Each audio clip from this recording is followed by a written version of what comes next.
ọdẹ sí àpòyọ oró, àrọ̀nìmọ̀já tú àpòyọ oògùn,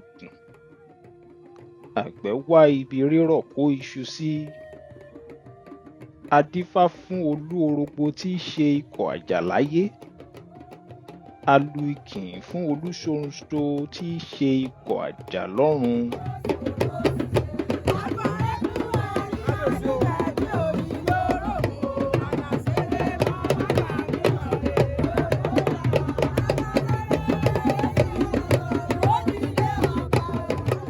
Oranfe, the primordial father and ancestor of the Yoruba people, is among the first set of irúnmọlẹ̀ that descended from Ìkọ̀lé Ọ̀run to Ìkọ̀lé Ayé.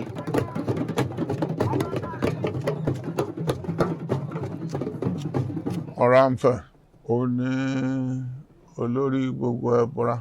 Oranfe òun ló kọ́kọ́ dé-Ifẹ̀, òun ló kọ́kọ́ jọba ilé Ifẹ̀ lákọ̀ọ́kọ́, àbèjì òun ló tẹ̀fẹ̀ tó ń gbẹ̀yìn. Sórí mọ̀ pé orúkọ rẹ̀ náà tí wọn náà bá kíyèsí, wọ́n gbé ọ̀rà Ọ̀nẹ́fẹ̀, wọ́n gbé Onílé Iná ọ̀kẹ̀rán yìgbò, àkẹ̀rán ó jẹwé gbégbé, pàápàá wàrà, àtúkámọ̀ sí ìsàjọ, ẹkún ọmọ ọ̀ràn mọ́ ọ̀gbọ́n ọ̀dó, ó gèsì bálé olóko lọ.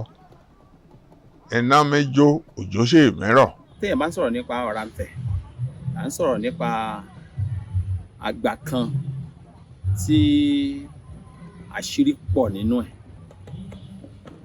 Àṣírí pọ̀ nínú ẹ̀ ní ti pé òun nìkan ni a lè sọ pé ó ní ìpìlẹ̀ tó rújú jù àwọn tó kù lọ.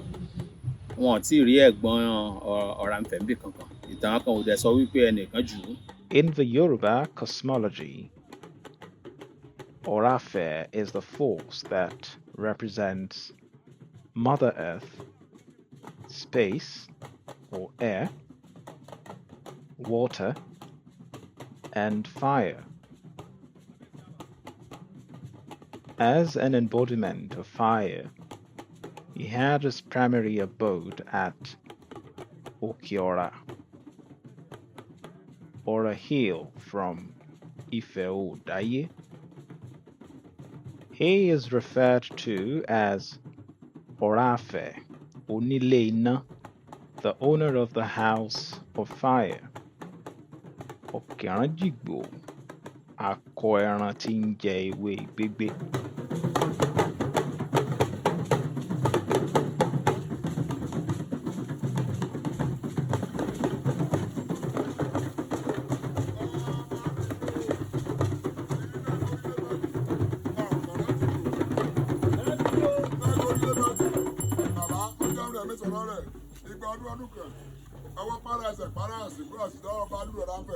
Ẹni bá robi rọ, ejò àbújẹ, ẹ bá sàṣẹ. Ọba dúró Oranfe, ẹni bá ọ̀sọ̀tà àkọ́kọ́, ọba rẹ̀ ṣédè.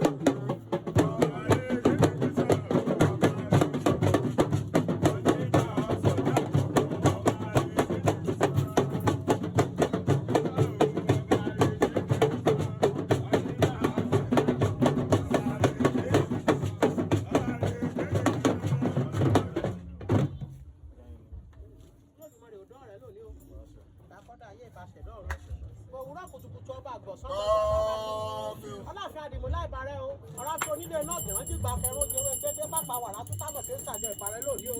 Lórí ọmọ rẹ ọba Abíọ́dún Ọ̀ràrótìmí Mọ̀látò ní o. Ó wá sọ ọdún ìkẹjẹ kó ṣe nígbà yẹn sọ.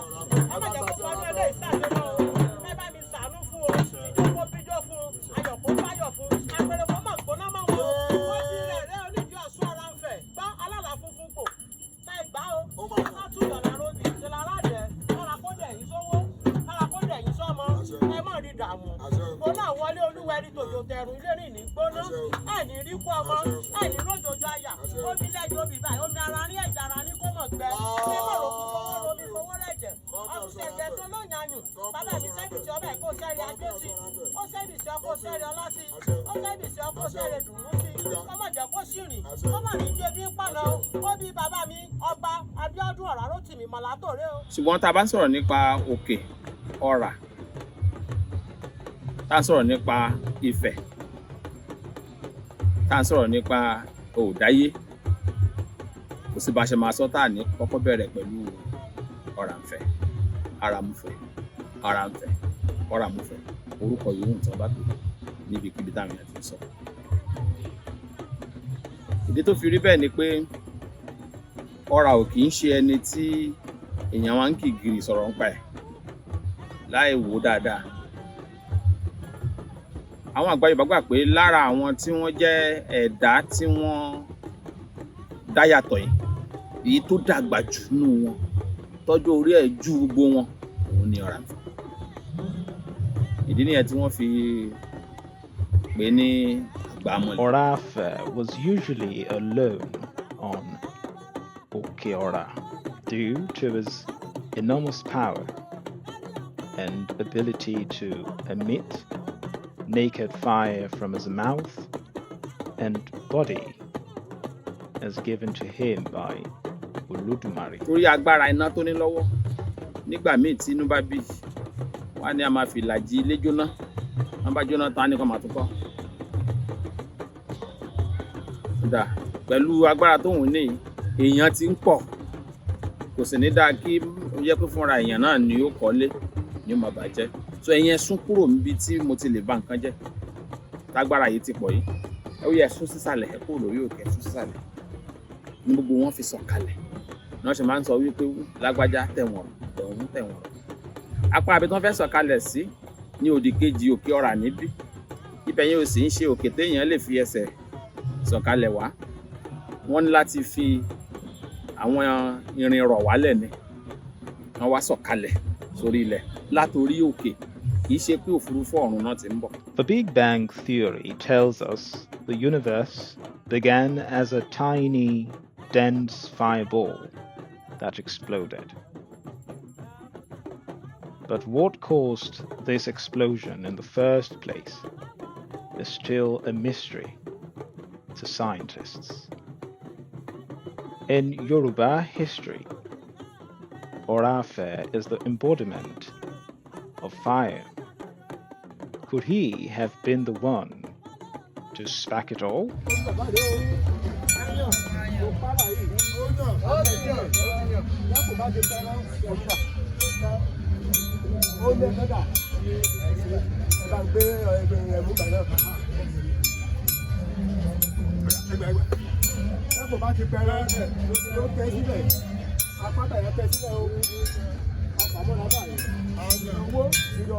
Oranfe had many wives, including Osara, his first wife, Oru, Akinsin, among others. Ọ̀sàrà, ìyàwó Ọ̀rànfẹ̀ ni. Yèyé Mòólú Láòfin, ìyàwó Ọ̀rànfẹ̀ ni. Ekesìn, ìyàwó Ọ̀rànfẹ̀ ni. Omi Oru, ìyàwó Ọ̀rànfẹ̀ ni. Ọ̀ṣun, ìyàwó Ọ̀rànfẹ̀ ni. Lágbàárè, ìyàwó Ọ̀rànfẹ̀ ni. Gbogbo ìran ló sì bímọ. Ọ̀rànfẹ̀ ló bí Ọbalúru. Ọ̀rànfẹ̀ ló bí Olúróyè.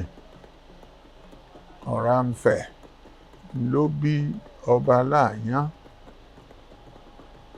Ọ̀rànfẹ̀ ló bí Ọbalóògùn. Ọ̀rànfẹ̀ ló bí Ọ̀ṣẹ̀dúnrin. Ọ̀rànfẹ̀ ló bí ìyàwó rẹ̀ ní Ọ̀sàrà, ìyẹ́ Oníkó.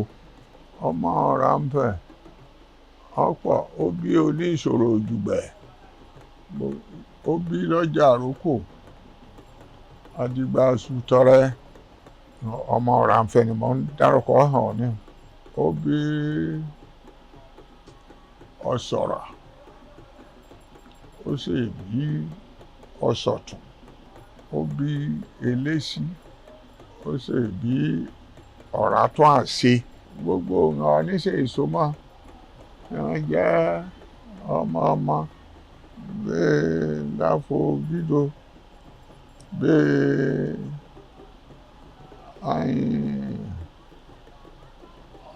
ọ̀ràn ọmọ náà lọ̀ràn mìíràn apátálù jẹ́rùkù fìdí lábí wò gbóró bẹ́ẹ̀ ni tí í ṣe bàbá Oòduà ìkan náà ní gbogbo wa. In today's Ile-Ife, Oranfe shrine is along Ilorumu, Okiora, under Obaluru, the paramount and prescribed authority of Oranfe, and Oluroye as the chief priest.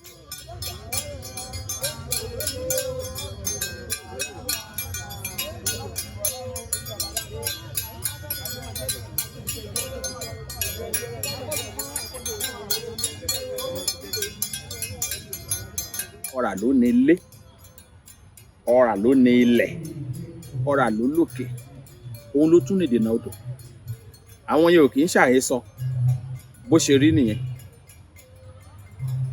Dọ̀túnla mẹ́ta tí wọ́n bá dẹ̀ kí látòkè délẹ̀, bí wọ́n bá tí kì í dórí ibẹ̀ yẹn wọ́n ní dákẹ́. Pé ọ̀rà ló ní ilé, ọ̀rà ló ní ilẹ̀, ọ̀rà ló lókè, òun ló tún ní ìdènà odò. Nǹkan mẹ́rẹ̀ẹ̀rin, ẹ́límẹ́ǹtì mẹ́rẹ̀ẹ̀rin tí èèyàn lè kó papọ̀ láti fi fọ́ọ̀mù ohun tá à ń pè ní this world, ọ̀dà ọ̀rà ní mẹ́rẹ̀ẹ̀rin wà. Ó wá ṣeéṣe o kó jẹ́ pé ọ̀nà tí Yorùbá lè gbà fi ṣàlàyé ìpìlẹ̀ bí wọ́n ṣe dá ayé, bí Elédùmarè ṣe ṣẹ̀dá ayé, bóyá ọ̀nà tán lè gbà fi ṣàlàyé ẹ̀ ni wọ́n kó papọ̀ jọ sínú ohun tó pè ní ọ̀rà. Àti ẹni tó wà ní ìdí ẹ̀ ní ayé àtijọ́ tó jẹ́ òun gangan ló lè ṣàlàyé gbogbo ẹ̀ ló sì mọ ohun tó lè ṣe sípa ẹ̀ ni ẹni tí wọ́n padà á pè lọ́rà, torí ẹni tó wá láyé ni kó lè jẹ́ kó ní agbára ó sì láwọn èèyàn.